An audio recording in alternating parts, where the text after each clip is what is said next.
अस्सलाम वालेकुम और भारतीय सहाफ़ियों को आदाब। ए मेरे हम पेशा भारतीय सहाफ़ियों, भारतीय मकबूजा कश्मीर के इलाके पहलगाम में 26 सयाहों का कत्ल ऐसा वाक़या है जिसने बर्रे सग़ीर में हर किसी का दिल दहला दिया है। बर्रे सग़ीर के लोगों की किस्मत में ऐसे लगता है नफ़रत लिख दी गई है। नफ़रत के समंदर में चंद ही जजीरे ऐसे हैं जहाँ जाकर लोग अपने अपने ख़ानदान या दोस्तों के साथ अच्छा वक्त गुजार सकते हैं। कश्मीर पर भारत के नाजायज़ कब्ज़े के बावजूद वहाँ की खूबसूरती पर सबका हक है।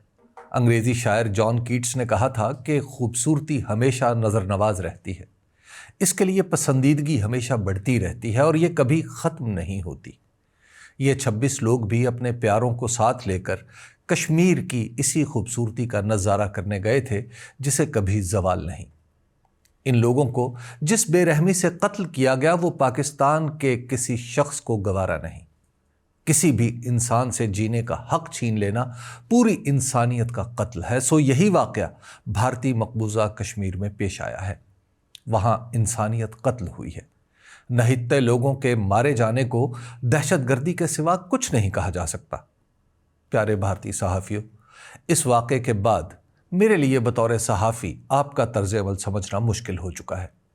जैसे ही पहलगाम के वाक़े की खबर चली तो आप लोगों ने पाकिस्तान के ख़िलाफ़ जो ज़बान इस्तेमाल की और जिस तरह भारतीय हुकूमत को जंग करने के मशवरे दिए, इसका जवाज़ सहाफ़त से तो फराहम किया ही नहीं जा सकता। आपके टीवी चैनल देखकर यूँ मालूम हुआ कि इन पर सहाफ़ी नहीं बैठे बल्कि जंग फरोश जनूनी बैठे हैं, जिनके नज़दीक इंसानी जान अहम है, ना इन्हें दुनिया के अमन से कोई दिलचस्पी है। आप सब लोग अच्छी तरह जानते हैं कि पाकिस्तान और भारत के दरमियान जंग का मतलब एटमी जंग है। ये ऐसी जंग है जिसमें कोई नहीं बचेगा। कोई फातेह अपनी फतह का जश्न मना सकेगा, ना कोई मफतूह अपने ज़ख्मों पर कराहने के लिए बाकी रहेगा। आप लोगों में चंद ऐसे भी थे जो माकूल बात कर रहे थे, जंगी जनूनियों के सामने दलील पेश कर रहे थे, लेकिन अक्सरियत ने जो कुछ कहा और किया उसने दुनिया भर में सहाफ़ियों का सर शर्म से झुका दिया। भारत के मेरे हम पेशा लोगों, दुनिया का हर सहाफ़ी रेटिंग की दौड़ में शामिल है। आप लोग भी ऐसा ही कर रहे हैं तो इसमें कोई मज़ायक़ा नहीं। याद रहे कि रेटिंग अदाकारों की भी ज़रूरत है। सहाफ़ियों और अदाकारों में बुनियादी फ़र्क यही है कि सहाफ़ी कोई बहरूप नहीं भरता और अदाकार हर सवांग भर के खुद को मनवाना चाहता है। आप लोगों के टीवी प्रोग्राम देखकर यूँ मालूम हुआ कि सहाफ़ियों किसी शक्लें बनाकर कुछ जुनूनी हैं जो सिर्फ खून बहाकर खुश होते हैं। आप लोग भारतीय रियासत को जो दरिंदगी रवा रखने के मशवरे दे रहे हैं, आप शायद जानते ही नहीं कि इनका अंजाम क्या होगा। पहले ही आपकी हुकूमत अक़लियतों के ख़िलाफ़ न सिर्फ इम्तियाज़ी क़वानीन बना रही है बल्कि इसकी खून आशामी की लपेट में भारत के शहरी भी आ रहे हैं। सहाफ़ी होने की हैसियत में आपका पहला काम तो हक़ाइक़ का तय्युन था।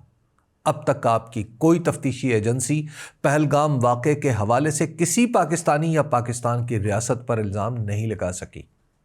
खाकों के नाम पर जो कार्टून आपकी पुलिस ने बनाए हैं, उनकी शनाख्त कैसे हुई और उनकी कौमियत का तय्युन कैसे हुआ, आप नहीं बता सके। आपकी हुकूमत ने पाकिस्तान के ख़िलाफ़ जो सियासी मौक़िफ़ इख्तियार किया वो शायद पहलगाम वाक़े का मोहताज नहीं था।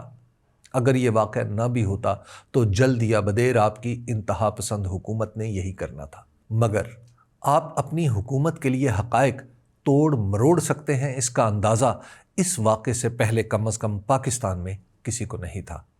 सहाफ़त का तो इम्तहान ही नाजुक और मुश्किल वक्त में होता है। ऐसे वक्त में ही सहाफ़ी हक़ाइक़ बताकर और हक़ाइक़ पर मबनी राय देकर अपने काम से इंसाफ करता है। लेकिन पहलगाम वाक़े के बाद आपने क़यास आराई, राय और सियासी नुक्ता नज़र को ख़बर बनाकर पेश किया है। आप जो कुछ कह रहे थे इससे पता चलता था कि आपका मुखातिब आम भारतीय शहरी नहीं बल्कि वो शिद्दत पसंद मजहबी गिरोह हैं जो दूसरे मज़ाहिब के मानने वालों को बर्दाश्त ही नहीं करते। घर में घुसकर मारना, मुल्क ख़त्म करना या इस तरह की लग़्व बातें सियासतदान तो चलिए करते ही रहते हैं, सहाफ़ियों की तो ये ज़ुबान नहीं होती। अगर ऐसी बात भी करना हो तो इसका ढंग होता है। पाकिस्तान और भारत का फ़ौजी तक़ाबुल कर लें, ماضی کی جنگوں کے نتائج دیکھ لیں اور سب سے بڑی بات پاکستان کی ایٹمی صلاحیت کا جائزہ لے کر کوئی نتیجہ نکالیں تو کچھ صحافیانہ انداز پیدا ہو جاتا۔ پھر یہ بھی بھارتی عوام کو بتاتے کہ بر صغیر کی جنگ محض روایتی گولہ باری تک محدود نہیں رہے گی، بلکہ جس کے پاس جو کچھ ہے وہ چلا دے گا۔ آپ نے تو کہنا شروع کر دیا کہ اٹلی، امریکہ اور نہ جانے کون کون آپ کے ساتھ ہے۔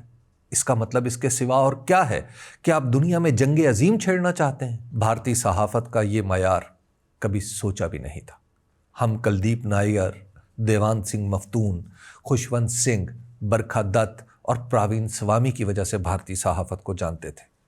آپ لوگوں نے ثابت کر دیا ہے کہ ہم غلط سمجھتے تھے۔ بھارتی میڈیا کا تعلق حقائق سے نہیں بلکہ ریٹنگ کی چوہا دوڑ سے ہے۔ ہندوستان کے صحافی دوستوں، ریٹنگ آپ کا اتنا بڑا مسئلہ بن چکی ہے کہ آپ اس کے لیے اپنے ملک کو جنگ میں جھونکنے سے بھی گریز نہیں کر رہے۔ آپ کے مقابلے میں بیشتر پاکستانی صحافیوں نے نہ صرف حقائق سے عوام کو آگاہ رکھا بلکہ حقیقت پر مبنی رائے اور تجزیے پیش کیے۔ پاکستان کے عوام کو بھی آپ لوگ نہیں جانتے۔ پاکستان کے لوگوں کے ذہنوں پر ہرگز بھارت سوار نہیں ہے۔ ہماری سیاست میں بھارتی حکومت کے اقدامات کبھی کبھار زیر بحث آ جاتے ہیں، لیکن ایسا نہیں کہ یہاں الیکشن ہی بھارت دشمنی پر لڑا جائے۔ پاکستان کے عوام کا شعور اتنا پختہ ہے کہ یہاں آپ کی جنگی دھمکیاں لطیفہ بن گئی ہیں۔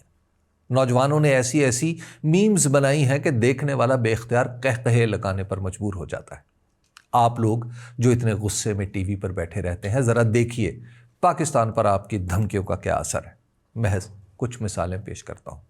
ایک پاکستانی نے لکھا ہے، پاک بھارت جنگ کسی نیوٹرل وینیو پر ہوگی اور بارش کی صورت میں دونوں کو ایک ایک پوائنٹ مل جائے گا۔ دوسری مثال، کسی خاتون نے لکھا ہے، میں اپنے بال امرتسر میں بنواؤں گی۔ کسی ستم ظریف نے کہا ہے، تشریف لائیے، پہلے بھی ابھینندن کو چائے پلا کر بھیجا تھا۔ یہ 3 مثالیں کافی ہیں آپ کو سمجھانے کے لیے کہ پاکستان میں کوئی خوف ہے، نہ کسی کو پرواہ ہے کہ بھارت کیا کر سکتا ہے۔ پاکستان کے لوگوں میں اختلاف بھی ہے، گلے شکوے بھی ہیں، سیاست کو لے کر رنجشیں بھی ہیں، لیکن پاکستان کو ترنے والا سمجھنا آپ کی نادانی ہے۔ آپ پاکستان اور پاکستانیوں کو پہلے جاننے کی کوشش کریے، بلکہ اس سے بھی پہلے بھارت میں مودی حکومت کے مقاصد کو سمجھیں اور لوگوں کو سمجھائیں۔ آپ کی حکومت بھارت کے سیکولر تاثر کو تباہ کر رہی ہے۔ اس نے طرح طرح کے امتیازی قوانین بنا کر ثابت کیا ہے کہ یہ اپنے شہریوں کو برابر نہیں سمجھتی بلکہ مذہب کی بنیاد پر ان میں تفریق کرتی ہے۔ بھارتی عوام کو یہ بھی بتائیں کہ جب بھی کوئی الیکشن ہو تو بھارتی حکومت پاکستان کا نام لے کر بے سروپا الزامات لگانا شروع کر دیتی ہے۔ اپنے لوگوں کو حقائق مسخ کر کے نہیں بلکہ پوری طرح بتائیں گے تو نہ صرف بھارت کا بھلا ہوگا بلکہ پورے خطے کی بہتری ہوگی۔ اپنے دیکھنے والوں کو یہ بھی بتائیں کہ بھارت جنگ شروع تو کر سکتا ہے مگر اسے ختم نہیں کر سکتا۔ مجھے امید ہے کہ آپ ان باتوں کا برا نہیں مانیں گے اور اپنا طرز عمل صحافتی اصولوں کے مطابق بنانے کی کوشش کریں گے۔ شکریہ۔